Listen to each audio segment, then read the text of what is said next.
I'm so glad that we're here to start talking about back to school tips for parents as we get ready for this back to school year.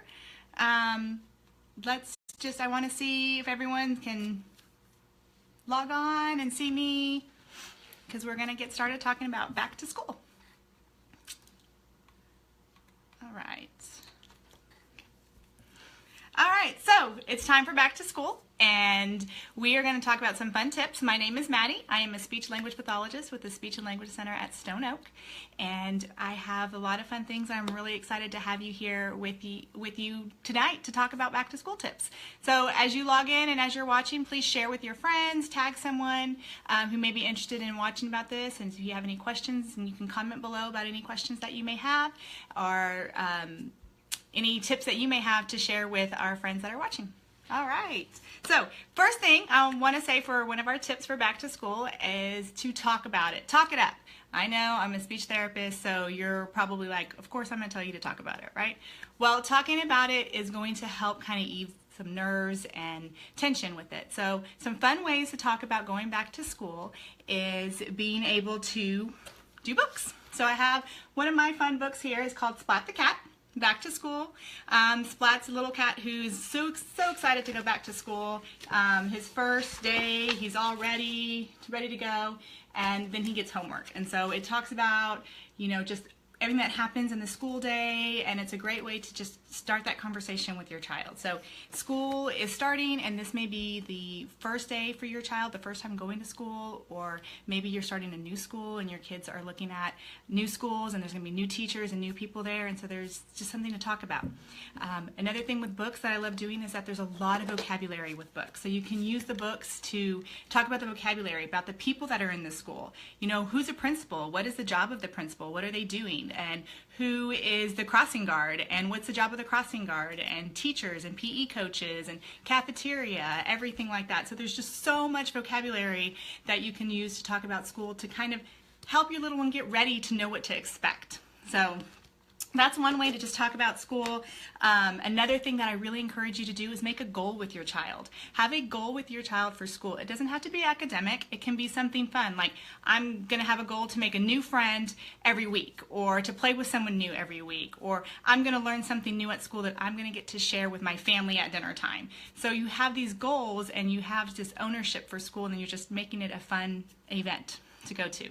So talking about school brings me to my next tip, to be positive preparation for it.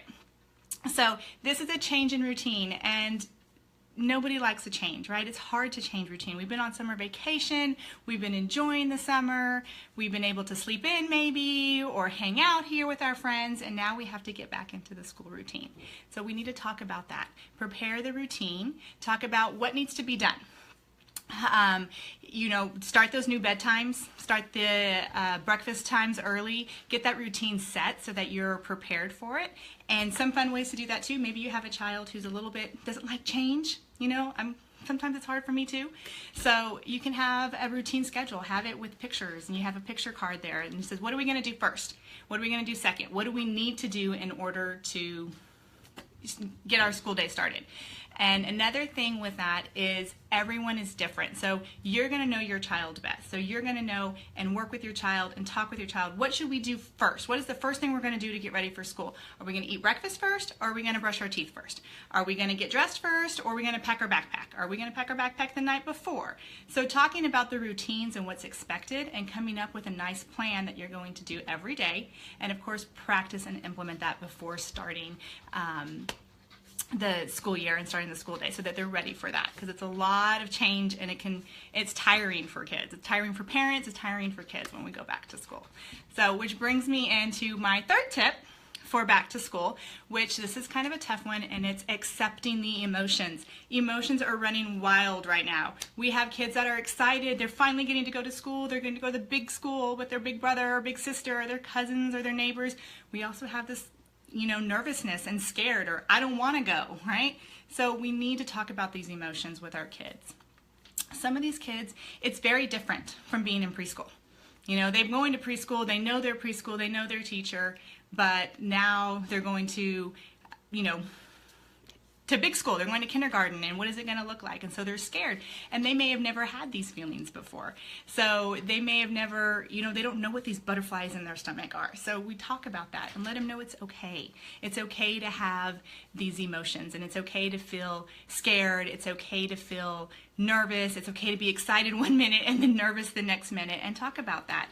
And I think a fun way to kind of help ease your kids' emotions, and yours as a parent too, is tell them about your first day of school. Go back to sharing memories about you going to school, because sometimes we forget that these, little kids forget that we did this. We had to go to school too.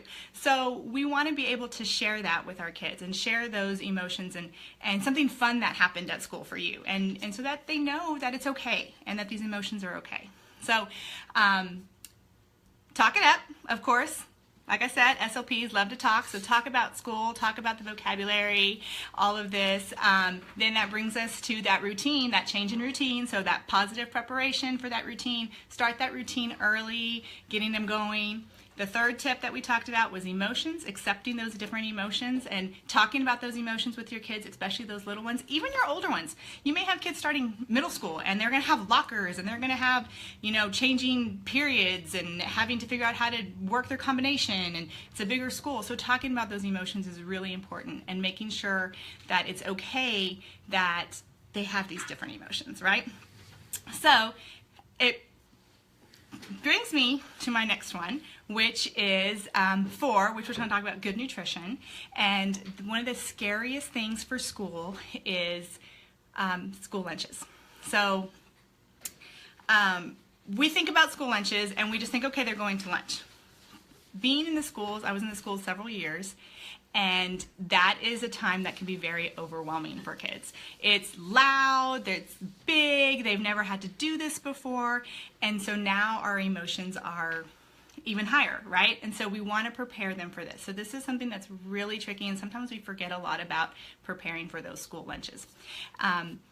Think about this. When you are in school and hi there. Hi, Catherine. Think about that these kids, you're going to school, and they're used to being able to just eat lunch whenever they want and have as much time as they want.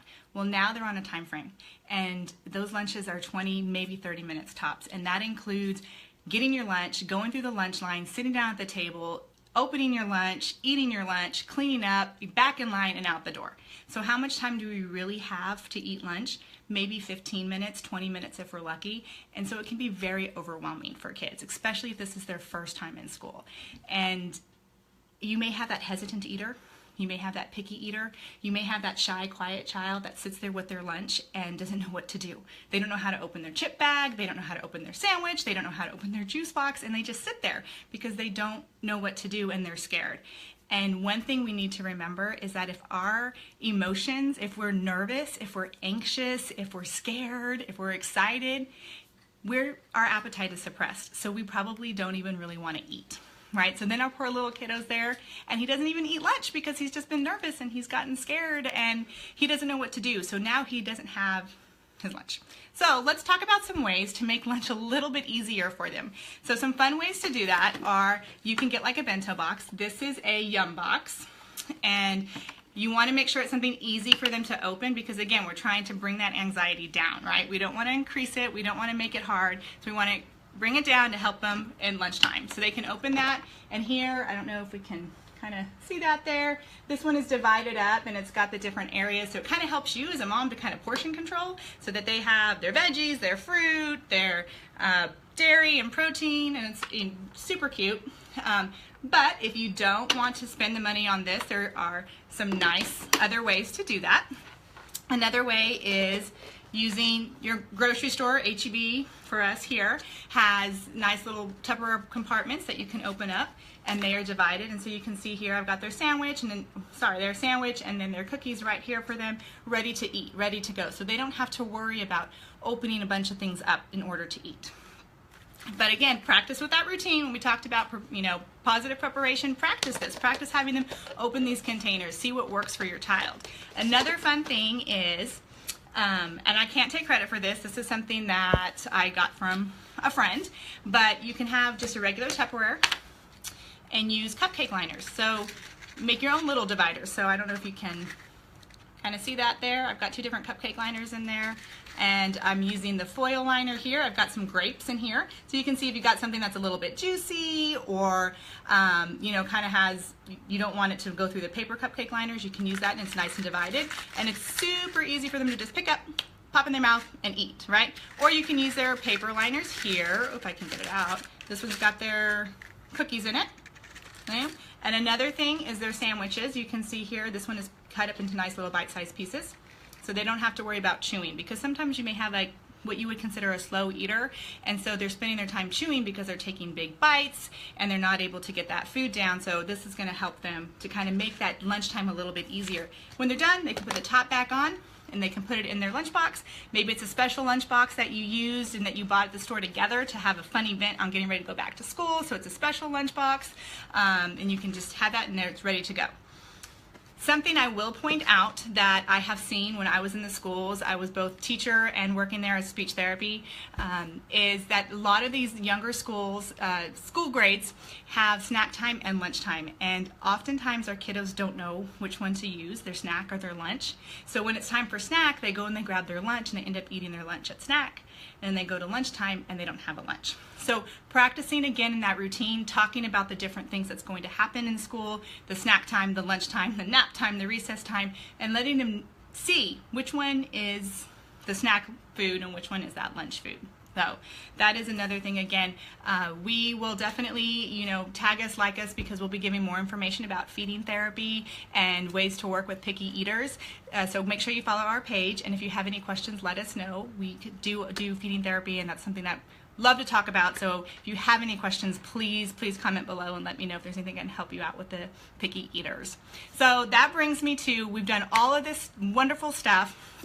We talked about talking about back to school, all the vocabulary you can use, setting goals for back to school for you and your child, reading books to encourage the vocabulary for back to school. That brings us to that preparation, that routine change, talking about different things that you can practice that routine, starting that routine early, because I guarantee you, that first day is going to go hopefully pretty well, and then that second day they're like, I have to do this again. So keep practicing that routine. That third one, bringing us to all the emotions that come to play for back to school, right? The anxiety, the nervousness, the excitement, talking about that, accepting that emotions, and helping your child get excited and be encouraged about going back to school. Then with a good nutrition, being able to provide good lunch, have good lunch, talk about that, practice even with that shorter lunch period time, finding foods that work for your child, that, you know, finger foods if they need it, boxes or lunch boxes that are easy for them to open so that you're able to access it easier. And so all of that brings me to our last tip for back to school, which is our number 5 tip, which is celebrate. You have to celebrate. We have to celebrate everything. These are all good things happening. I know sometimes it's scary and there's a lot of emotions, but celebrate, celebrate, celebrate. Celebrate every day, celebrate every week, celebrate every month, every accomplishment with school. School is a big milestone for these kiddos. They are, you know, 1 year older, they're developing farther along, they're growing up, and so we want to celebrate all of these good things that they're doing, right? So, age-old question, what'd you do at school today? Nothing, right? Simple. It's always what they say, nothing, nothing. You know they did something at school. So what I do with my clients in therapy is I pose a different question. I want to get a little bit more specific to get them thinking a little bit more about what they're doing with school. So some questions you could ask are, what was one thing awesome that happened today? What was the best thing that happened to you at school today? Or you could say, who did you play with at recess? They always remember recess, right? So you can always go that route. Who did you play with at recess? And did you make a new friend today? Who was your new friend? Or what book did Mrs. So-and-so read to you today? And what was your favorite part of that book? Another thing to prepare for that is when you're dropping your child off for school that day, or when you are taking them to the school bus, or however they're getting ready to go that morning, is tell them, hey, I want you to pick out one good thing from school today, and you're going to tell me about it at dinner. Or, hey, I want you to tell me one person you played with at recess and what you did at recess. Or, I know you're going to art today, so I want you to tell me about what you did in art or what you learned about in art. So it's got them thinking, so they know what's coming, so they can be prepared to have that question answered for you at the end of the day, and you can have that conversation with them, right? So it gets them thinking, it starts that conversation, it builds that language, it starts giving them things to think about, and so don't have to worry about that, nothing, I didn't do anything, you know. I love that. And when I have a kiddo that tells me I did nothing, I'm like, would you just stare at the wall all day? You know you did something. So you have to kind of probe that a little bit more, especially for those kiddos who may have a hard time understanding the question. They're exhausted. School takes it out of them. They are tired. I mean, you're tired at the end of the day. How many times do you really want to talk about work when you get home, right? So think about that with your child. They've just gone through 8 hours of nonstop schedules and work and activities and everything else. So we want to be able to encourage that conversation and let them know that, you know, we can have these conversations and what we're looking forward to.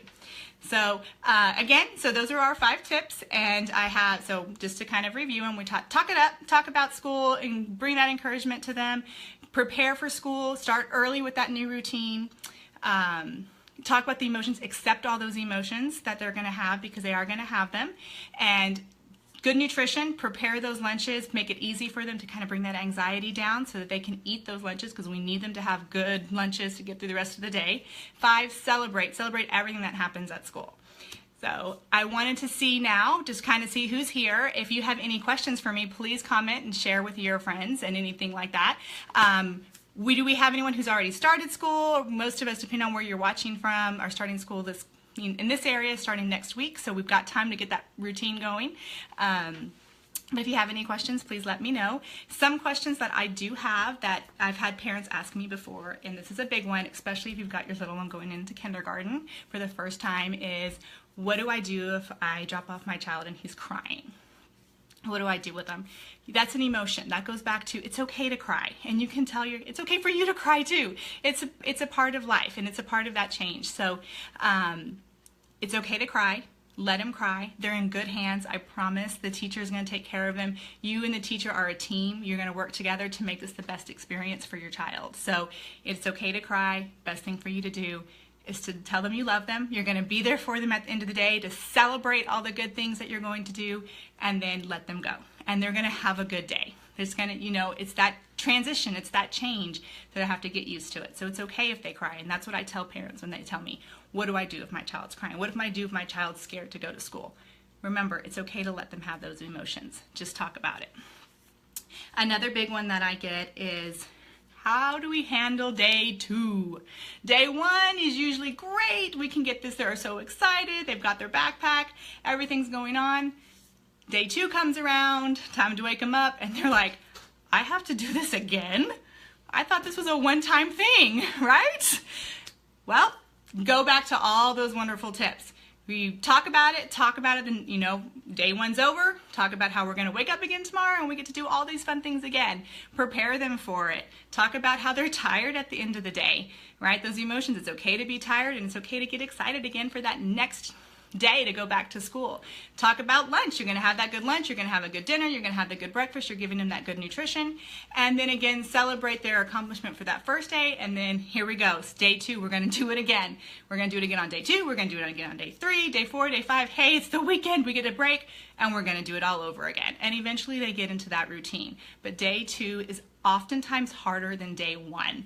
And if you've had kids that go through school, you probably have seen that. I've seen that at being in the schools. I've seen that being as a teacher, that day 2 is even harder because they are exhausted and they have to do it again. But just remember those tips. Talk about it, provide that routine, talk about the emotions, give them that good nutrition, and celebrate, celebrate, celebrate.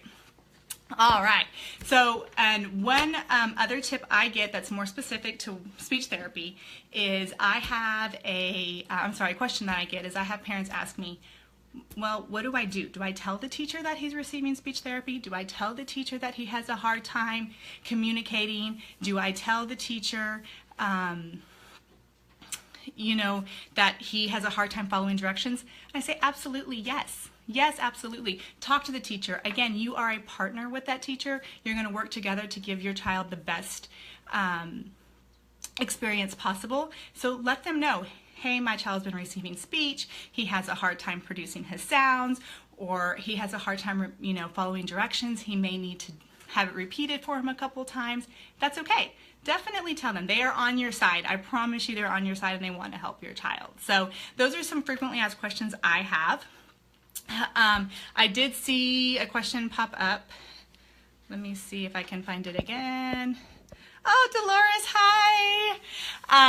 Deal with food jags at school.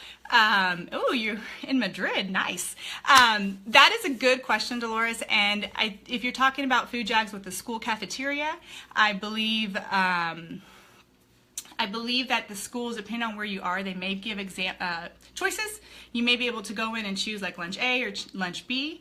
And so I don't know exactly what the school cafeteria provides, but if you're providing lunch for your child and they're tired of the same old thing, let's change it up a little bit. So let's see, maybe they really enjoy peanut butter and jelly and you've been giving them peanut butter and jelly sandwiches every day. They're starting to get tired of it, but they only eat peanut butter because they're kind of a hesitant eater, right? Well, let's change it up. Let's maybe see if they'll eat the peanut butter on a tortilla, or if they'll eat it on a cracker. So we can change that up a little bit, or put peanut butter and do apple slices. So we're giving them some new foods to try without changing too much in their food lunches for them. Also, a good thing with that is to introduce these foods over the weekend when you're with them so that they have that with, it's not new to them. You don't want to just give them something brand new at lunch in the school, but we want to be able to encourage that variety. And that does happen. They get stuck in those food jags and they get stuck always eating turkey sandwiches or always eating peanut butter, and they get tired of it and they no longer want to eat it. So we just can find new ways to give them that same food and make it more fun and more exciting. Again, definitely follow us on Facebook at Speech and Language Center at Stone Oak, because we do share a lot of tips for feeding and for picky eating. And keep in touch, because in the future we will be doing some live chats about feeding and picky eating as well. So great question. Thank you so much, Dolores, and I hope you're doing well. Thank you for joining us. Again, I really appreciate you guys all being here tonight and talking to us. We are going to continue talking in September, and we're going to talk about play, because who doesn't love to play, right? We all love to play, but it's more than just playing. So meet me back in September as we talk about all the ways to help encourage that early language development with play. And if you have any questions, please comment below. Any questions you may have about back to school, any tips that you may have, any fun books that you use, any questions you have about play that you want to talk about, or how to play with your child. We're really going to focus on that and the importance of play with back to school. So, with back to school and language, importance of play. But meet us back here in September. Again, thank you so much for being here, and share with your friends, and I hope to see you then.